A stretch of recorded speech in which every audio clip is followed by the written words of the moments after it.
ভাবনা করে কি হবে, সবই তো পরিষ্কার। এখানে একটু খটকা আছে। আই উইটনেস নান্টু বাড়ির দেখাশোনা করত। চুরির দায়ে নান্টুকে বাড়ি থেকে বের করে দেওয়া হয়েছিল একবার। সে 6 মাস এখানে সেখানে থেকে আবার ফিরে আসে। ভান্ডারি নান্টুকে ক্ষমা করে দেয়। নান্টুর সাক্ষ্য দেওয়াটা কতটুকু বিশ্বাসযোগ্য সেটাই ভাবনার বিষয়। আরো একবার তাহলে সেই হোটেলে যেতেই হচ্ছে।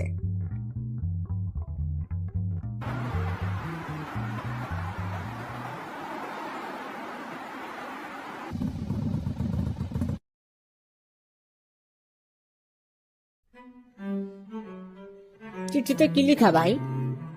মানুষের গোপন কথা পড়া কি ঠিক? কথা বলিস না, এটা অনেক পুরনো বিষয়। আর চিঠিটা এতটাও গোপন না। কি লিখা আছে ভাই?